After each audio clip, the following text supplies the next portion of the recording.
Imagine being chained in a dark cave, your gaze fixed on a blank wall. Behind you, a fire flickers, casting shadows of objects that pass by. To you, these shadows are the only reality. You've never seen the world beyond the cave, yet you believe these fleeting shapes are the truth. This is Plato's allegory of the cave, a mirror of how human perception often operates. Most people never question the images they are presented with. They accept appearances as reality, mistaking reflection for truth, comfort for knowledge. The world outside remains hidden, unexamined, and perhaps even threatening. Notice the subtle unease this metaphor evokes. There's a tension between what is seen and what is unseen, a gap that quietly challenges our assumptions. The flickering shadows are not just shapes, they are symbols of society's illusions, narratives crafted and repeated until they feel undeniable. As we begin this exploration, consider, what are the shadows in your own life? Which of your beliefs exist simply because they are familiar, convenient, or unchallenged? This journey asks more questions than it answers, nudging you toward reflection and curiosity, toward the possibility that reality is far more complex than the images we're conditioned to accept. Step back from the cave for a moment and consider this. Why do so many people cling to illusions, even when the truth beckons? The answer lies not in ignorance, but in comfort. Familiarity offers safety. Shadows are predictable, reassuring. The world outside, with its uncertainty and complexity, demands thought, courage, and sometimes sacrifice. Humans are wired to seek ease. Believing in a comforting lie requires less mental energy than confronting the harsh, often unsettling reality. It spares the mind from doubt, anxiety, and the discomfort of questioning long-held assumptions. In essence, illusions act as emotional cushions, softening the impact of life's uncertainty. But there is a subtle tension here. Comfort comes at the cost of clarity. The more people immerse themselves in convenient narratives, the harder it becomes to recognize the unseen chains binding them. It is as if the shadows themselves whisper, persuading the mind that questioning is unnecessary, even dangerous. Reflect on your own patterns. Which ideas do you accept because they feel safe, not because they are true?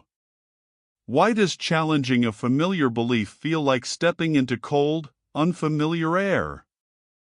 Understanding this pull toward comfort is the first step in noticing the shadows around you and perhaps imagining what lies beyond. Stepping beyond the shadows is not gentle.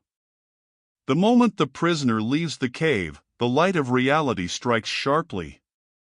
Shapes lose their meaning, familiar patterns vanish, and what once felt true now seems absurd.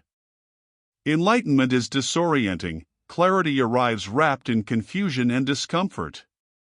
Those who glimpse the world beyond often encounter resistance, both internal and external.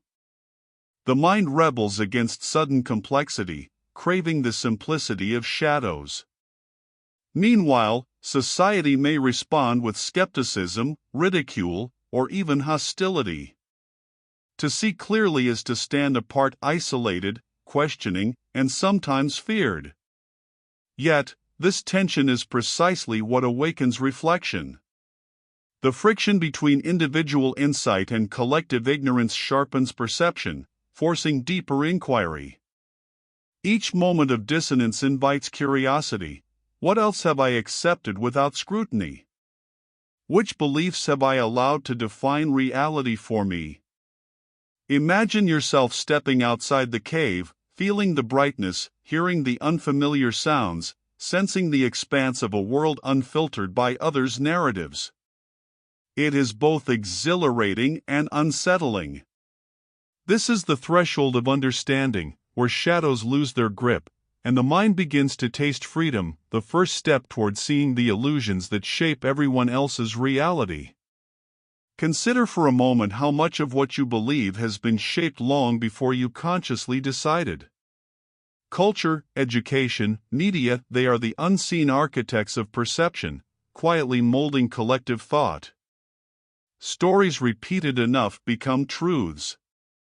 Symbols, slogans, and familiar narratives guide attention, subtly privileging certain ideas while obscuring others. The mechanisms are rarely overt. There is no need for chains or force when repetition, authority, and social validation can condition minds with greater efficiency. A headline, a trending opinion, a familiar phrase each reinforces the patterns the majority unconsciously accepts. The individual rarely notices, yet the patterns steer understanding like currents beneath calm water. This is the anatomy of mass delusion, an intricate system that thrives not on coercion, but on consent, even passive consent. Each person becomes both subject and participant, unknowingly maintaining the illusion for others. Ask yourself, which ideas have seeped into your mind because they were presented as normal or accepted? Which perspectives never reach you because they exist outside the preferred narrative? Recognizing these structures is the first step toward seeing the subtle web of influence that shapes society and the illusions that flow through it, almost invisible, yet powerfully binding. Humans are wired to conserve energy, not just physically, but mentally. Complex truths demand thought, nuance, and uncertainty. Illusions, on the other hand, offer simplicity, clarity, and comfort. They reduce ambiguity and spare the mind the effort of grappling with reality's full complexity. Cognitive shortcuts, what psychologists call heuristics, allow the brain to make rapid judgments without deep reflection. Repeated patterns, familiar narratives, and widely accepted beliefs become mental highways, guiding understanding without effort.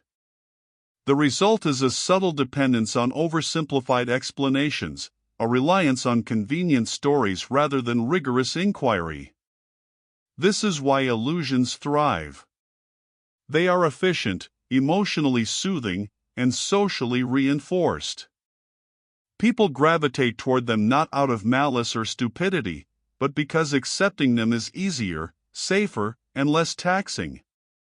In the quiet of reflection, however, a question emerges: to what extent are we all prisoners of these mental shortcuts? How many of our convictions are built on comfort rather than insight? Recognizing this tendency is unsettling yet liberating. It is the first step in noticing the patterns that influence thought, revealing the thin line between convenience and deception.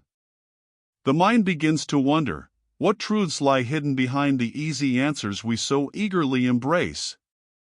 Even when the truth is visible, the weight of consensus can be overwhelming. Humans are social creatures, belonging matters.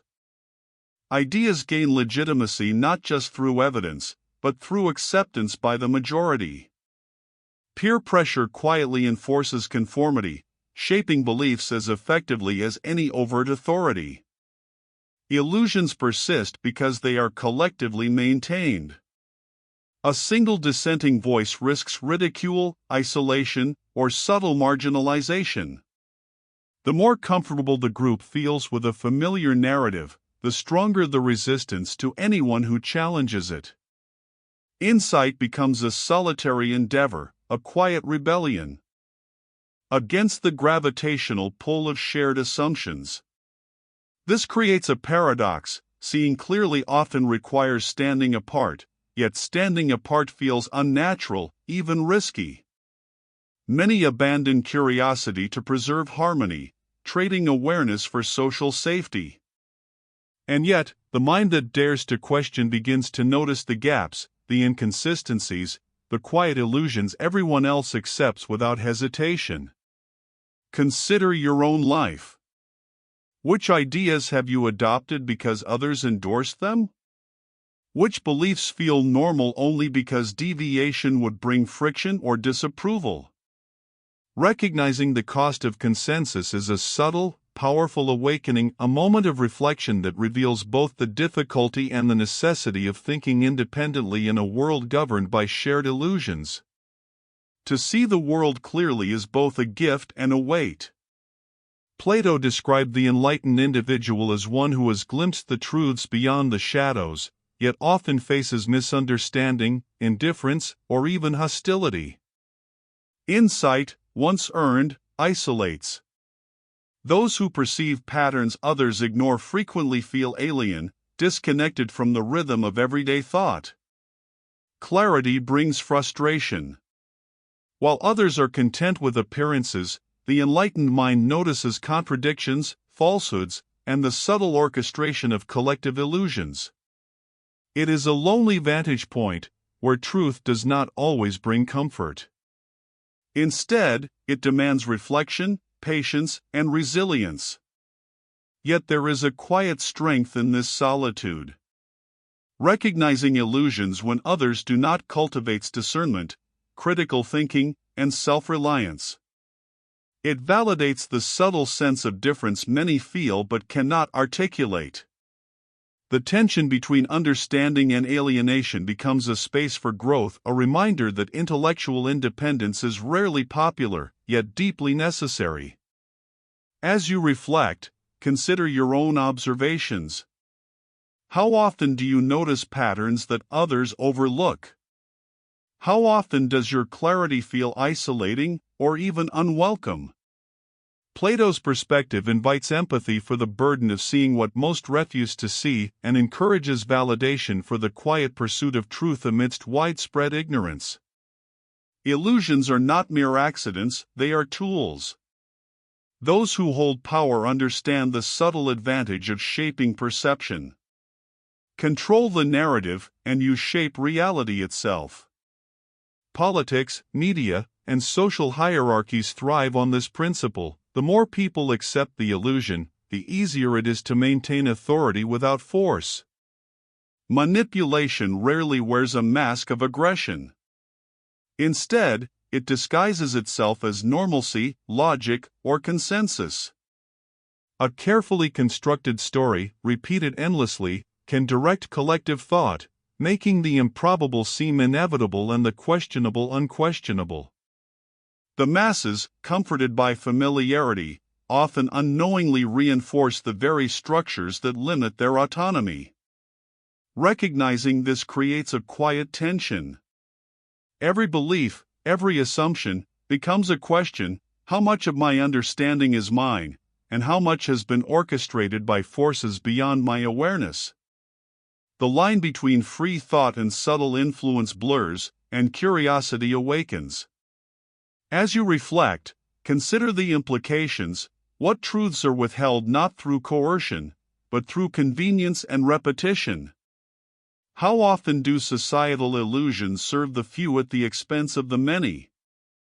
Understanding this dynamic is unsettling, yet it opens the mind to the mechanisms by which power quietly shapes perception, and why seeing through the veil is both rare and valuable. Truth, once perceived, can unsettle more than it enlightens. Societies often resist clarity because knowledge threatens stability. An idea that disrupts the accepted narrative challenges comfort, power, and cohesion. Those who speak it, or even acknowledge it quietly, risk ridicule, ostracism, or subtle suppression. This is the paradox of insight. The more valuable it is, the more dangerous it seems to those invested in maintaining the familiar. Knowledge does not merely inform, it questions, destabilizes, and illuminates cracks in collective assumptions. For the masses, confrontation with truth is disorienting; for the individual, it can be isolating. Yet this tension is essential. The friction between insight and conformity sharpens awareness, revealing how deeply illusions are woven into everyday life.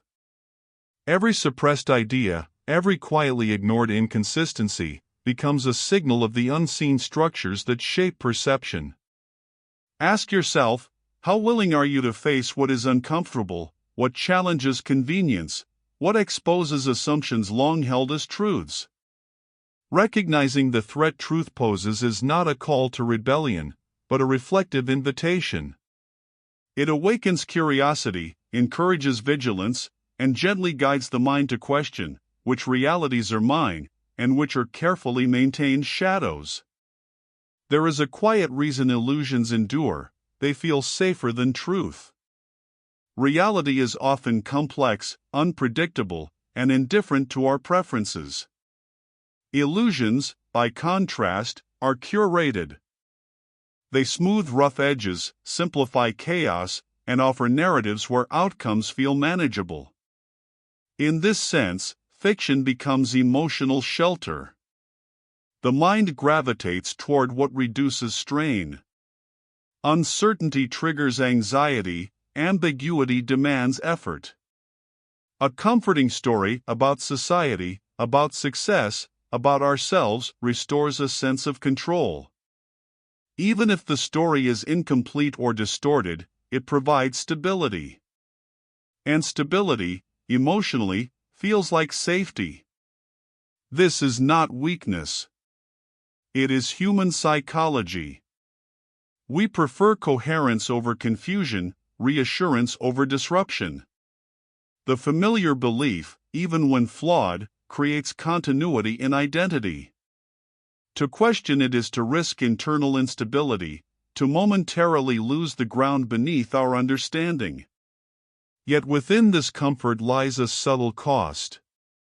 Each avoided question, each unexamined assumption, quietly narrows perception. The fiction becomes a filter through which reality must pass. Pause for a moment. Which narratives in your life feel too comfortable to challenge? Which conclusions do you defend instinctively, not because they are true, but because they protect you from uncertainty? In noticing this tendency, a deeper awareness begins to form, one that gently unsettles, yet quietly liberates. Beliefs, once formed, rarely remain neutral. They seek reinforcement. Each time a narrative is repeated by media, by peers, by our own internal dialogue, it strengthens familiar neural pathways. The brain rewards consistency. Agreement feels satisfying. Confirmation produces a subtle sense of validation, even pleasure. Over time, this becomes a loop. We gravitate toward information that supports what we already accept and unconsciously avoid what contradicts it. The illusion is no longer external, it is internalized. It becomes part of identity. To question it now feels less like revising an opinion and more like threatening the self. Social environments intensify this dependency. Communities form around shared narratives, reinforcing them through approval and belonging. The belief transforms into a bond. Challenging it risks not only cognitive discomfort, but social separation. This is how illusions deepen, not through force, but through repetition and reward. They become habits of thought, patterns so ingrained that they feel indistinguishable from reality. Consider this carefully. Which ideas in your life feel indispensable? Which beliefs would provoke anxiety if dismantled? The deeper the emotional reaction, the stronger the attachment. And in recognizing attachment, a subtle question emerges: how much of what feels stable is simply a well-rehearsed illusion? Escaping illusion rarely happens in dramatic moments. It begins quietly, with a pause.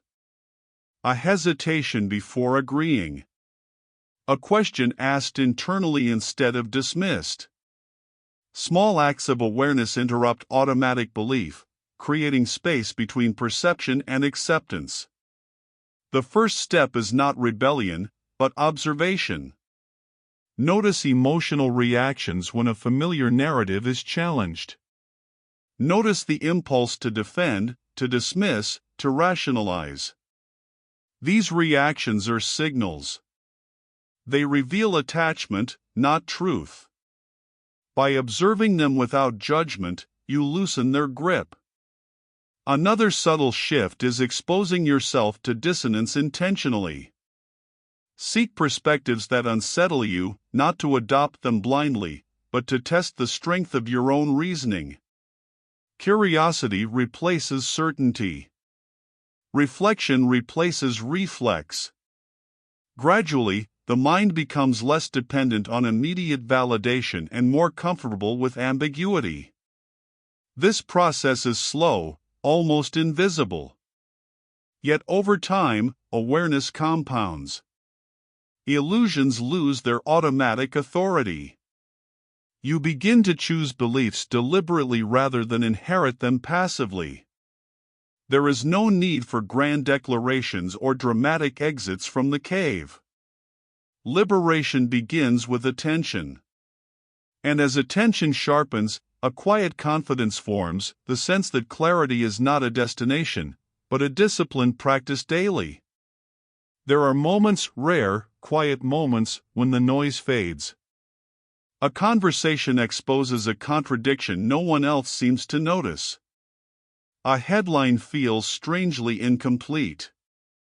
A long-held assumption suddenly appears fragile. In these instances, the shadows thin, and reality reveals itself, not fully, but enough to shift perspective. Clarity does not always arrive with drama. Often, it feels subtle. A widening of awareness. A sense that the world is more layered than it first appeared. These glimpses are fleeting, yet they leave an imprint. Once you see the gap between appearance and substance, it becomes difficult to ignore. Such moments invite contemplation. What if this clarity were sustained? What would life feel like without the constant mediation of narratives designed for comfort or control? Would relationships change? Ambitions? The way you interpret success or failure? The mind begins to stretch beyond inherited definitions. Familiar categories loosen. Certainty gives way to inquiry. These glimpses are not final answers. They are invitations. They suggest that beyond the habitual patterns of thought lies a broader landscape, one that demands courage, but offers depth. And once you have sensed it, even briefly, returning fully to the shadows becomes increasingly difficult. Awareness does not require withdrawal. After glimpsing what lies beyond the shadows, the challenge becomes integration. You still live among others. You still participate in conversations, institutions, routines. The question is not how to escape society, but how to move within it without surrendering clarity. Living between worlds means holding two understandings at once. You recognize the illusion, yet you understand why it persists. You see the narrative, yet you engage without hostility. This balance requires restraint. Not every truth must be announced. Not every contradiction must be confronted. Sometimes insight is practiced silently. There is strength in selective expression. You learn to conserve energy, choosing carefully when to question and when to observe. This prevents isolation from hardening into resentment. It transforms awareness into composure. Gradually, you become less reactive. Social conformity no longer feels suffocating because you are not internally bound by it. You can participate without believing blindly. This middle path is subtle. It avoids arrogance and avoids surrender. It accepts that most people prefer shadows, yet it refuses to forget the light. And in maintaining this quiet equilibrium, you cultivate a rare skill, the ability to think independently while remaining fully present in the world. As we reach the edge of this exploration, nothing dramatic has changed, and yet, something subtle has shifted. The cave is no longer just a story. It is a lens. A quiet framework through which you can observe your own perceptions, your own assumptions, your own attachments. The goal was never to replace one certainty with another. It was to cultivate awareness. To notice how easily the mind accepts repetition as truth. To recognize how comfort shapes belief. To see how consensus can feel like evidence. From here, the work becomes personal. Pay attention to moments of friction when an idea feels too convenient, when agreement feels automatic, when doubt feels unwelcome. These are not threats. They are openings. Small invitations to pause and examine rather than react. You do not need to abandon society to think clearly. You only need to remain curious. Curiosity keeps perception flexible. It prevents illusion from solidifying into unquestioned reality. So the question lingers, gently, which shadows still shape your view? And if you turn slightly, just slightly, toward the light, what might you notice? The answer is not given. It is observed. And that observation, practiced consistently, becomes its own quiet liberation.